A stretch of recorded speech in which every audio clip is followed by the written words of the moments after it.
particularly hate the fact that he got a buff. I felt like he was good, but it never felt like he was super broken. So decreases the incoming damage by 35% instead of 25%, and counterattacks with a 35% chance when an ally is attacked.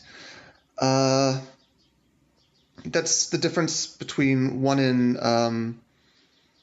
in 3 chance to counterattack and a 1 in 4 chance to counterattack. So that's going to be much more often.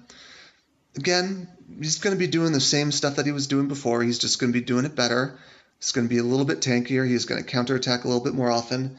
Maybe that means you can prioritize more attack stats on him. Maybe not. I don't know. I feel like that's moving in the direction where you want to prioritize more attack stats on him, because he's going to be counterattacking more often and he's going to be taking less damage. But you still don't want him to die when they target him. So again, you got to find that balance. And part of it's going to be on the team that he's in. If you have a fire paladin or a light paladin that he's with, then they're going to be targeting those things a lot more than him. So you got to find that balance. But this buff makes it look like you want to prioritize more attack stats, maybe more accuracy, because his first skill stuns, I think. Wind Paladin, Divine Wind. I'm pretty excited about this one too, because she now grants immunity for 2 turns if their HP is full. So what she would do before is she would use her S3 and she would put a shield on everyone, and then her healing would be lost because her AI in defense thinks that she needs to use her S3 as soon as it's up.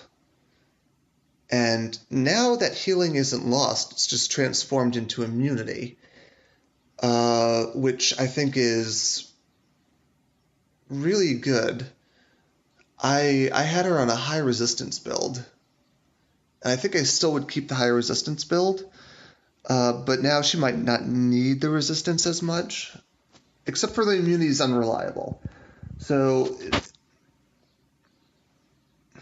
I had her slower, I had her HP resistance, and then as much speed stubs as I could get, but it wasn't super fast. Now if she opens up, like if she is the first to go, like she's Wusa. Think of her like Wusa, okay? If she goes first, if you put her even on a swift build and she goes first, then she buffs everyone, she gives a shield to everyone, and then she also gives immunity for 2 turns to everyone. So she might actually be the Wind Wusa. She's got a slower base speed than Wusa by a decent amount. But yeah, I don't know. I don't know. That is interesting. I think it's a really big buff. I think she needed that big buff, and I think it could. You might see her in RTA. You might see her on a completely different build now. Now I think she is much better for Swift.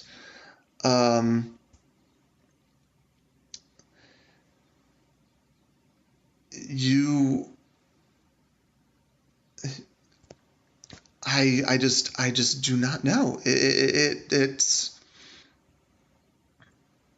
It's one of those things where yeah, I almost want to try her out on a really, really fast violent build,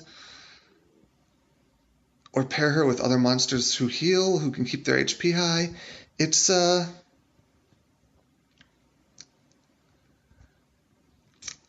I think she's going to be really good. That's the bottom line. I think that is a game changer for her, both in the way that she is played, how often she's played, where she might be used, and also even how you rune her. Because now I think Swift over Violent might be correct, which sucks because I have better Violent runes, and my Swift runes for super fast monsters are very limited. So, on the other hand, now I have Wusa, so that's cool too. Her other skills, her second skill dispels things and gives someone immunity, and she also attacks and lowers people's attack bars and stuns people. So I think she's really good now. I think she's really good now. I also think she's really different now. But we'll see. The one thing that Wusa will have over her is Wusa will keep that immunity up. She will never be able to keep that immunity up. Her cooldown on her heal is very long and it doesn't get reduced.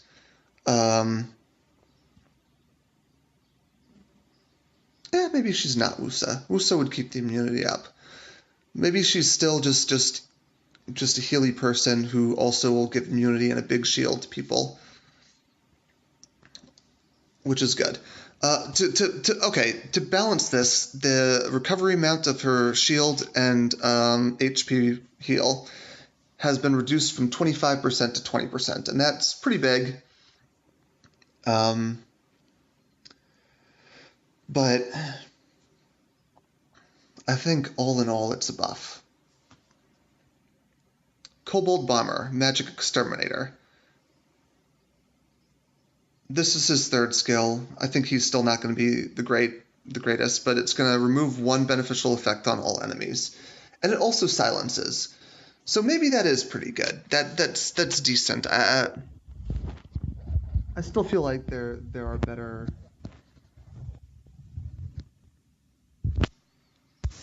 debuffers out there. One beneficial effect is not. Okay. I guess if you're opening up a fight, enemy has will runes, and you go remove one beneficial effect on all of you, and you all get silenced. That is pretty strong. So maybe he's good now. I don't have him, can't test him, don't know. We'll see. The Water Pariat. The damage increases. This is her third skill. 1,000 shots. The damage increases by 50% for each beneficial effect on the enemies. Honestly, I thought she was pretty good. Not broken, like Lushan sort of outshines her, but I thought she was pretty good before this buff. Now if the enemy has immunity, if let's say they have Wusa, let's say Wusa goes, and then you do your little combo and you get her to go. It's 50% for each beneficial effect. So Wusa just put 2 beneficial effects on them, and she's might be hitting pretty hard. Enemies who have will runes, she might be hitting them pretty hard. This could make her literally the Water Lushan. Literally the Water Lushan.